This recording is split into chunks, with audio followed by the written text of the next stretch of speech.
परीक्षा विभागाने अद्ययावत केलेली आहे आणि या सगळ्या पार्श्वभूमीवर आपण येणाऱ्या 10 तारखेपासून सराव चाचणीचं आयोजन केलेलं आहे आणि ही सराव चाचणी सकाळी 10 वाजल्यापासून संध्याकाळी 6 वाजेपर्यंत विद्यार्थ्यांना उपलब्ध असतील. पुनश्च एक बाब यातला महत्वाचा की सराव चाचणीमध्ये जे प्रश्न आहेत ते तुमच्या अभ्यासक्रमाशी कदाचित निगडीत नसतील. याचा अर्थ इतकाच आहे की हा जो प्लॅटफॉर्म आपण वापरतो तो प्लॅटफॉर्म नेमका कसा आहे आणि तो त्या प्लॅटफॉर्मची तांत्रिकता काय आहे हे समजून घेण्यासाठी मुख्यतः आपण सराव चाचणीचं आयोजन करतो आणि जेणेकरून या सराव चाचणीला आपण सामोरे गेल्यानंतर मुख्य परीक्षेला आपण येण्यापूर्वी आपल्या मनामध्ये आणि हृदयामध्ये एक आत्मविश्वास निर्माण होतो की आपण या ऑनलाईन पद्धतीच्या परीक्षा अत्यंत उत्तम पद्धतीने देऊ शकतो. याची अनेक वैशिष्ट्ये आहेत. म्हणजे वेगळ्या अर्थाने ह्या परीक्षा होत आहेत आणि सावित्रीबाई फुले पुणे विद्यापीठाचे आदरणीय कुलगुरू नितीन करमळकर सर, प्रकुलगुरू उमराणी सर व इतर सर्व परीक्षा विभागाचे मान्यवर या मंडळींनी विशेष भर या परीक्षा निकोप वातावरणामध्ये सर्व सुरक्षिततेची मानकं प्रस्थापित करून पूर्ण व्हाव्यात अशा अपेक्षेने या परीक्षांचं आयोजन केलेलं आहे. त्याबद्दल मी त्यांचा मनस्वी आभारी आहे. आज आपल्याला काही गोष्टींचा उहापोह या ठिकाणी करणं अपेक्षित आहे की सगळ्यात महत्वाचा भाग म्हणजे 10 ते 12 या 3 दिवसांमध्ये या सराव चाचण्या होतील. त्याच्यामध्ये केव्हाही तुम्ही तुमच्या सोयीनुसार तुमच्या सिक्युअर्ड क्रेडेन्शियल्स म्हणजे लॉग इन युजर नेम आणि लॉग इन पासवर्ड जो तुमचा आहे त्याच्या माध्यमातून तुम्ही या परीक्षांना सामोरे जाऊ शकाल. या परीक्षांना सामोरे जात असताना आपल्यास काही अडचणी निर्माण झाल्या तर विद्यापीठाची जवळपास 50 लोकांची व्यवस्था टीम ही आपल्याला मदतीसाठी उपलब्ध असणार आहे, ज्याला आपण हेल्प सेंटर म्हणतो. त्याचबरोबर आपला चॅटबॉट सुद्धा असेल, उपलब्ध असेल आणि त्याच्या माध्यमातूनही आपण आपल्या काही अडचणी सराव चाचणीमध्ये येणाऱ्या याही आपण परीक्षा विभागाच्या निदर्शनास आणू शकता आणि जेणेकरून आपल्याला हा आत्मविश्वास देण्याचा विद्यापीठाचा प्रामाणिक प्रयत्न आहे की या परीक्षेनंतर मुख्य परीक्षेला आपण अत्यंत आत्मविश्वासानं सामोरं जाल. आता ह्या परीक्षा करत असताना अत्यंत महत्वपूर्ण बदल यावर्षी आपण या परीक्षेच्या दरम्यान करतोय आणि तो खूप असा क्रांतिकारी बदल आहे हे आपण जाणीवपूर्वक लक्षात ठेवावं. तो बदल असा आहे की यावेळेला समकक्षता आपण स्थापित करतो आहे आणि यापूर्वी जे विद्यापीठांच्या परीक्षांचे वेगवेगळे आराखडे पॅटर्न ज्याला आपण म्हणतो जे उपलब्ध होते म्हणजे 2003 पासूनचे पॅटर्न्स होते, जवळपास 8 पॅटर्न आपण वापरत होतो, तर हे सगळे पॅटर्न आता बंद होतील आणि 2019 किंवा लॉच्या बाबतीत 2017चा पॅटर्न हेच पॅटर्न पुढे चालू राहतील आणि विद्यार्थ्यांना याच पॅटर्न मध्ये परीक्षांना सामोरं जायचं आहे. खूप मोठा बदल आहे हा. याची गांभीर्यपूर्वक जाणीव प्रत्येक आणि परीक्षांशी निगडीत असलेल्या सगळ्या घटकांनी घ्यावी. मग आदरणीय प्राचार्य महोदय असतील, प्राध्यापक असतील किंवा महाविद्यालय स्तरावर काम करणारे परीक्षा अधिकारी असतील आणि त्याचबरोबर विद्यार्थी आहेत की त्यांना ही विनंती आहे की इथून पुढे होणाऱ्या परीक्षा ह्या समकक्षतेवर अवलंबून असतील आणि नंतरच्या टप्प्यांवर काही ठराविकच पॅटर्न हे सुरू राहतील आणि बाकीचेही पॅटर्न बंद होऊन जातील. त्यामुळं याबाबत विद्यार्थ्यांनी दक्षता घेणं अपेक्षित आहे. जरी विद्यापीठाच्या वेळापत्रकामध्ये काही ठिकाणी असं होऊ शकतं की काही वेळा जुन्या पॅटर्न मधला एखाद्या प्रश्नपत्रिकेचा सांकेतिक क्रमांक ज्याला आपण कोड म्हणू किंवा त्याचं नाव प्रसिद्ध झालं असेल, पण प्रत्यक्ष परीक्षा मात्र ही समकक्षतेच्या नवीन सांकेतिक क्रमांवर ज्यांना आपण पेपर कोड म्हणतो आणि पेपरच्या नावावर ज्याला आपण पेपर टायटल म्हणतो अशा पद्धतीनं ती परीक्षा होईल आणि याची दक्षता घेऊन या बाबतीत सगळ्यांनी सजगतेनं परीक्षेला सामोरं जाणं अपेक्षित आहे. याच्यामध्ये आपण एक आणखीन बदल केला की समजा हे करत असताना आपल्याला अपेक्षित असलेला समकक्षतेचा विषय जर दिसत नसेल तर आपल्या ज्या तक्रार निवारण आपल्यासाठी हे एक अत्यंत सुंदर असं साधन विद्यापीठानं उपलब्ध करून दिलेलं आहे. त्याच्यामध्ये आम्ही याला एक वैचारिक अधिष्ठान देऊन हाही एक मुद्दा आपण ऍड केलेला आहे, त्याच्यामध्ये आपण समाविष्ट केलेला आहे की जर समकक्षतेचा विषय आपल्याला उपलब्ध झाला नसेल तर त्या बाबतीतची अडचण किंवा ग्रीव्हन्सेस आपण त्याच्यामध्ये घेऊ शकता. परत या परीक्षांबद्दल आणखीन एक महत्वाचा भाग म्हणजे की ही परीक्षा संपूर्णतः 100% अभ्यासक्रमांवर होणार आहे. कदाचित काही विद्यार्थ्यांना वाटत असेल की 75%, 70%, पण ज्या पद्धतीनं आदरणीय अधिष्ठाता महोदयांनी आपल्याला माहिती दिलेली आहे आणि त्यांनी सूचित केलेलं आहे त्याप्रमाणे सर्व अभ्यासक्रमांचे सर्व विषयांची सगळी जी काही अर्थात ऑफलाईन असेल ऑनलाईन असेल हे जे काही टीचिंग लर्निंग आहे ते 100% म्हणजे शिकून पूर्ण झालेलं आहे. त्यामुळे परीक्षा ह्या 100% अभ्यासक्रमावर आधारित असेल. हाही एक खूप मोठा भाग या परीक्षांच्या निमित्तानं आज आपल्या समोर येतोय. परत आपल्या सगळ्यांच्या आवडीचा भाग आहे की बहुपर्यायी प्रश्न आहेत, एमसीक्यू ज्याला आपण म्हणू. नेहमीप्रमाणे 60 प्रश्न आपल्याला दिले जातात, आपण सोडवायचे आहेत. काही ठिकाणी जसं गणितीय पेपर आहेत त्या ठिकाणी 30 प्रश्न असतील, त्यापैकी 25 प्रश्न आपण सोडवायचे आहेत. ह्या सर्व परीक्षा 1 तासाच्या असतील आणि जो तुम्हाला परीक्षांकरता वेळ उपलब्ध करून दिलेला आहे तो 2 तासाचा स्लॉट आपण म्हणतो. सकाळी 10 वाजल्यापासून ते सुरू होईल. पण त्या 2 तासाच्या स्लॉटमध्ये तुम्ही पहिल्या तासांमध्ये तुम्हाला या परीक्षांकरता प्रविष्ट व्हावं लागेल. जर 1 तासानंतर तुम्ही प्रविष्ट होण्याचा प्रयत्न केला तर निश्चितपणानं तुम्हाला परीक्षेची संधी उपलब्ध होणार नाही, कारण परीक्षेचा जो मुख्य वेळ आहे 1 तासाचा, तो 1 तासाचा वेळ तुम्हाला उपलब्ध होणं आवश्यक आहे. त्यामुळे विद्यार्थी मित्रांना, सर्व परीक्षार्थींना माझी नम्र विनंती आहे की त्यांनी पहिल्या तासाभरामध्ये टप्प्याटप्प्याने तुम्ही या परीक्षांना सामोरं जाण्याचं आहे. अर्थात विद्यापीठानं तांत्रिकतेची बूज अत्यंत उत्तमरित्या राखलेली आहे आणि ज्या वातावरणात आज मी तुमच्याशी संवाद साधतोय त्यातली व्यावसायिकता आपण लक्षात घ्याल आणि ज्या पद्धतीचं हा संवाद तुमच्या समोर येतोय त्याचंही मी कौतुक करेन की अशा पद्धतीनं एक व्यावसायिकतेची बूज राखून विद्यार्थ्यांशी आपण संवाद साधतोय. असो, हा भाग आपण क्षणभर बाजूला ठेवूया. पण 1 तासामध्ये तुम्हाला लॉग इन व्हावं लागेल आणि त्या पद्धतीनं तुम्हाला पुढे जावं लागेल. हे जर होऊ शकलं नाही तर याबाबतची कुठलीही तक्रार तुमची स्वीकारली जाणार नाही. त्याला कुठलंही पर्याय या परीक्षा विभागाकडून तुम्हाला उपलब्ध करून दिला जाणार नाही. याच्यानंतर आपला सगळ्याचा भाग आहे की 2 तासानंतर कुठलीही वाढीव वेळ मिळणार नाही, कारण विद्यापीठानं तांत्रिकता आणि या परीक्षेकरता वापरण्यात येणारं जे सॉफ्टवेअर आहे याची वेळोवेळी चाचणी घेतली आहे. आम्ही प्रत्येक परीक्षेला सामोरं जात असताना याची चाचणी निश्चितपणानं होत असते आणि म्हणून त्यातली तांत्रिकता ही सर्वोत्तम आहे याबाबतचा एक विश्वास मी तुम्हाला या निमित्तानं देऊ इच्छितो. आणि त्यामुळे कुठल्याही पद्धतीनं एक पर्याय म्हणून आपण काहीतरी अशा पद्धतीची तांत्रिकता निर्माण केली तर त्याचा कुठेही विचार केला जाणार नाही, याची आपण निश्चितपणानं दखल घ्यावी. त्याचबरोबरीने जी प्रश्नपत्रिका तुमच्या समोर उपलब्ध होईल ती प्रत्येक प्रश्न तुमच्या समोर येईल, तो पुढे जाईल. पुढे जात असताना त्याच्याकरता 4 पर्याय असतील.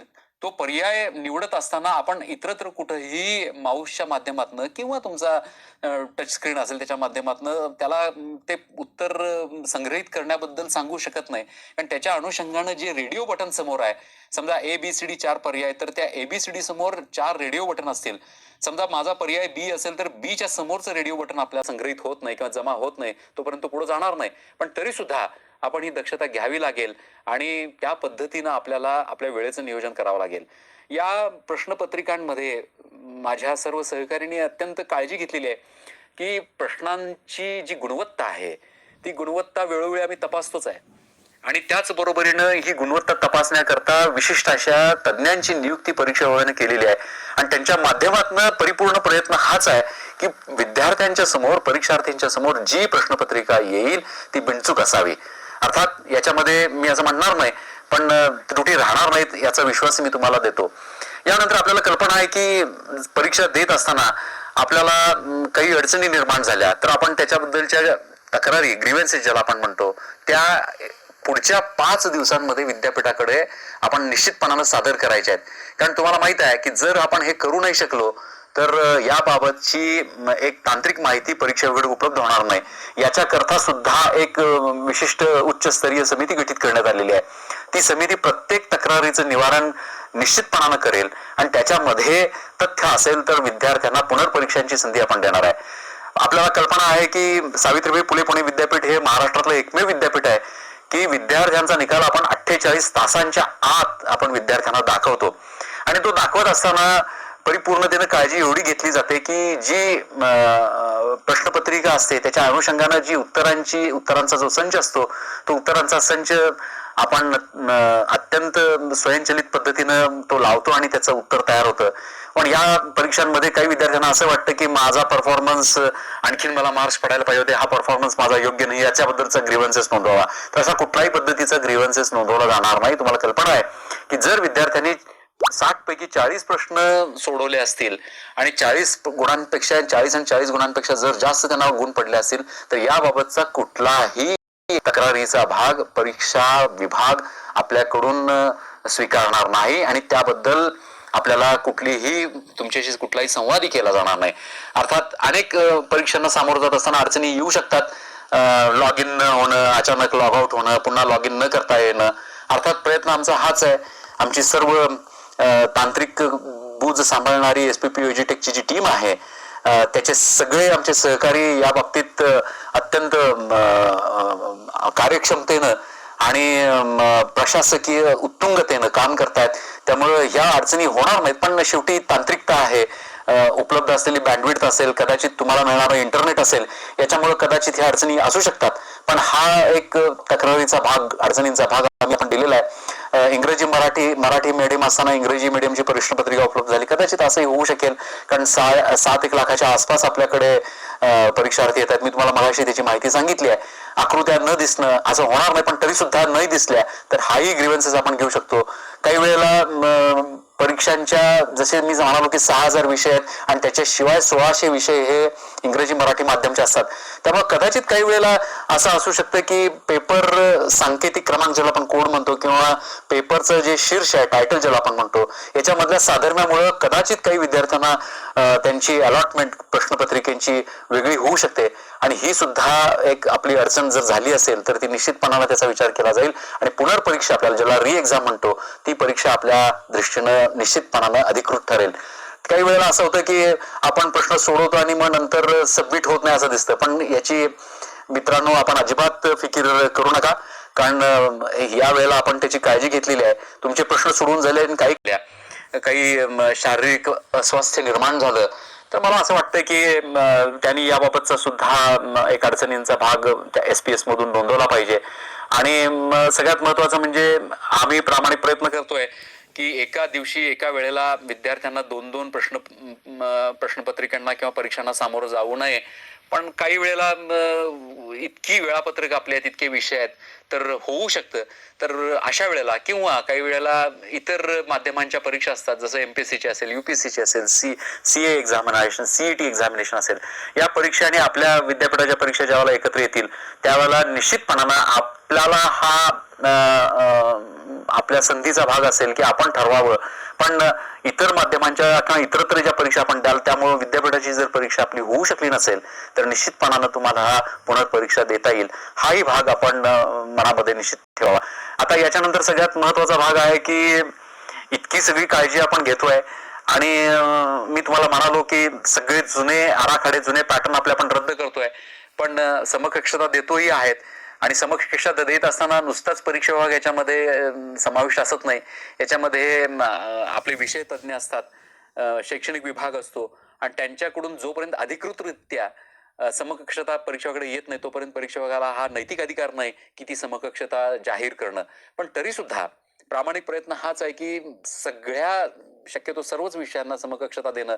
विशेषतः परीक्षा विभागाच्या अंतर्गत अभियांत्रिकी शाखेमध्ये जे विद्यार्थी शिकतायत आणि ज्यांची संख्या जवळपास 1.25 लाखाच्या 1.5 लाखाच्या आसपास आहे, या अभियांत्रिकी विद्याशाखेकरता मी सर्व प्राध्यापकांचं आणि सर्व अधिष्ठाता महोदय आणि सर्वांचंच मी अभिनंदन कौतुक करेन की त्यांनी सर्व विषयांच्या शक्य आपल्याला समकक्षता उपलब्ध करून दिलेल्या आहेत. त्यामुळे त्यांच्या दृष्टीने अडचण होणार नाही. पण काही ठिकाणी जर समकक्षता उपलब्ध नसेल आणि ती ऐन परीक्षेच्या वेळेला तुम्हाला जर मिळालेली नसेल तर निश्चितपणानं तुम्ही ही अडचण ज्याला आपण ग्रीव्हन्स म्हणू ती तुमच्या स्टुडंट्स प्रोफाईल सिस्टीम मधूनच नोंदवावी लागेल, ती ऑनलाईन नोंदवावी लागेल. या दृष्टीनं काही अडचणी विद्यार्थी मित्र निर्माण करतात. म्हणजे 5 दिवस झोपा काढतात, माफ करा पण मला जाणीवपूर्वक हे म्हणावं लागतं. आणि 6व्या दिवशी मग परीक्षेकडे तक्रारी सुरू होतात. मग तक्रारी ऐकल्या नाही की काही वरिष्ठांच्या माध्यमातनं, काही लोकप्रतिनिधींच्या माध्यमातनं, काही मित्रमंडळींच्या माध्यमातनं परीक्षेकडे संपर्क वाढवला जातो आणि माझी समकक्षता उपलब्ध करून द्या. मित्र हो, आपण या आधुनिकतेच्या जगामध्ये ज्याला आर्टिफिशियल इंटेलिजन्सच्या जगामध्ये तुम्ही सगळी वावरतात, कटिंग एज टेक्नॉलॉजीमध्ये तुम्ही सगळे वावरत आहात.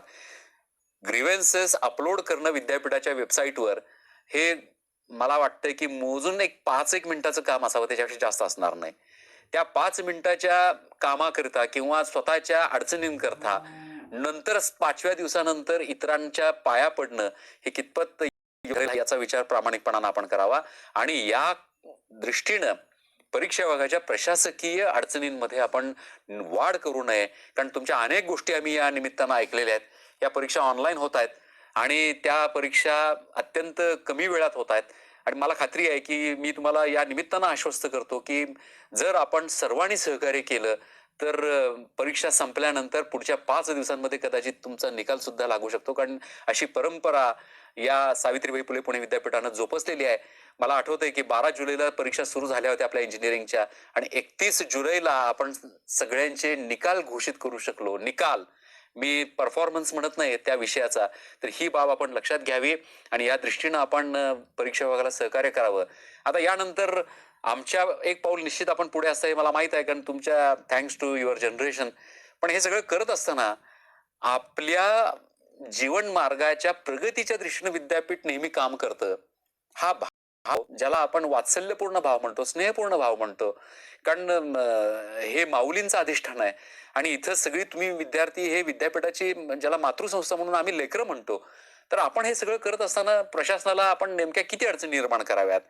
अनफेअर मीन्स म्हणजे मला तुमच्याशी मुद्दामून या बाबतीत माझे काही अनुभव शेअर करावेसे आवडतील की अत्यंत चांगल्या कुटुंबातली अनेक चांगल्या पद्धतीचं ज्यांचा करिअर ग्राफ आहे अशा कुटुंबातले विद्यार्थी सुद्धा काही नतद्रष्ट विद्यार्थ्यांच्या नादाला लागून या अनफेअर मीन्सकडे म्हणजे ज्याला गैरप्रकारांकडे वळतात आणि मग नंतर ज्या वेळेला परीक्षा प्रमाण समितीची बैठक होते त्यावेळेला मात्र पालकांना घेऊन गंगा यमुना ढाळल्या जातात. हा भाग योग्य ठरणार नाही. तर मला खात्री आहे की हे सर्व आपल्या दृष्टीनं सुखकारक अशा दृष्टीनं या वातावरणामध्ये या परीक्षा निर्माण आपण करतोय होत आहेत. तर त्या दृष्टीनं शक्यतो आपण आपल्या तयारीच्या बळावर या परीक्षांना सामोरं जावं आणि निश्चितपणानं एक समाधानाची बाब, खात्री, आत्मविश्वास आणि ह्या जोरावर आपण या परीक्षांना सामोरं काढणं. टीचिंग, लर्निंग आणि इव्हॅल्युएशन ही कुठल्याही व्यवस्थेची अत्यंत महत्वाचे असे तंबूचे खांब आहेत. आणि इव्हॅल्युएशन ज्याला आपण मूल्यांकन असं आपण म्हणतो, मूल्यमापन असं म्हणतो, ते मूल्यमापन सकारात्मकतेनं आणि निकोप व्हावं हीच परीक्षा विभागाची अत्यंत मनापासूनची तळमळ आहे आणि या दृष्टीनंच सर्व वरिष्ठ मंडळी या ठिकाणी काम करतायत. पण जरी समजा वादा करता काही, कारण मी एक तुम्हाला सांगतो, जाणीवपूर्वक सांगतो की ज्या विद्यार्थ्यांच्यावर गैरप्रकार अवलंबण्याचा ठपका ठेवण्यात येईल आणि अशा पद्धतीनं त्यांच्यावर काही तक्रारी दाखल होतील, त्या तक्रारी निश्चितपणानं मित्र हो या पुराव्याच्या आधारावर असतात आणि आमच्याकडे पुरावे असल्याशिवाय आम्ही कुठल्याही तक्रारी दाखल करत नाही. त्यामुळं कुणीही नंतर समाजातल्या इतर माध्यमांना किंवा लोकप्रतिनिधींना अशा पद्धतीनं सांगण्याचा प्रयत्न केला, मी काहीच केलं नाही, मी इकडे बघितलं, मी तिकडे बघितलं, मी वापरलंच नाही, तर असं न करता, कारण जर विद्यापीठानं खरोखर इन्फॉर्मेशन टेक्नॉलॉजी ऍक्ट 2008 त्याचे रिव्हिजन 2016 याच्यामधल्या शिक्षेच्या तरतुदी अवलंबल्या तर मित्रहो मी तुम्हाला सांगेन याला रिगरस इम्प्रिझनमेंट आहे, 3 वर्ष सक्त मजुरी आहे, 5 लाख रुपयापर्यंतचा दंड आहे. तर अशा पद्धतीचा शिक्षेचा मार्ग प्रशासनाला अवलंबण्याची जी काही मजबूरता आहे ती कृपा करून आपण आणू नये आणि या परीक्षा निकोप वातावरणात कराव्यात. संपूर्ण परीक्षा विभाग, संपूर्ण विद्यापीठ प्रशासन, आदरणीय कुलगुरूंपासून ते सर्व परीक्षा मंडळातले सर्व सन्माननीय सदस्य हे सर्व आपल्या बरोबरीने आहेत, आपल्या उज्ज्वल भवितव्याच्या दृष्टीने प्रयत्न करतायत. म्हणून माझी आपल्याला एक नम्र विनंती आणि आव्हान पण आहे की याच्यामध्ये आपण परीक्षा प्रमाद समितीसमोर येऊ नये. आता परीक्षा प्रमाद समितीसमोर एखादी तक्रार दाखल झाल्यानंतर जर विद्यार्थी म्हणाला आला की माझी चूक नाही आहे काही नाही, ते परीक्षा प्रमाद समिती ठरवेल आणि मग मला परत पुनर्परीक्षा द्या, तर असं होणार नाही. याच्यामध्ये परीक्षा प्रमाद समितीच्या समोर कुठलंही अपील नसतं पुनर्परीक्षेचं. त्यामुळे नो रिएक्झामिनेशन, नो ग्रीव्हन्सेस हा भाग खूप महत्वाचा आहे आणि त्यामुळं तुम्ही या गैरप्रकाराकडे कृपा करून वळू नयेत. कारण जवळपास आणखीन 50 लोकांची विद्यापीठातली एक स्वतंत्रपणानं टीम याच्यावर काम करते आहे. काही अभ्यासक्रमांचे व्हिडिओ रेकॉर्डिंग्स, ऑडिओ रेकॉर्डिंग्स होतील आणि त्याच्या आधारे काही तुम्ही जे सोशल मीडियावर जे काही माध्यमांवर तुम्ही जी काही प्रश्नपत्रिका उपलब्ध करून देता इतर लोकांना काही मदतीसाठी, हा तरी अत्यंत आक्षेपार्ह असा गंभीर गुन्हा आहे. त्यामुळे मित्र हो, अशा कुठल्याही गैरप्रकाराला आपण बळी पडू नयेत आणि त्यांना सामोरे जाऊ नयेत. त्याच्यामुळं होणारे प्रश्न हे अत्यंत जटिल आणि संपूर्ण कुटुंबाला एका भीषणतेकडे ढकलणारे असतात.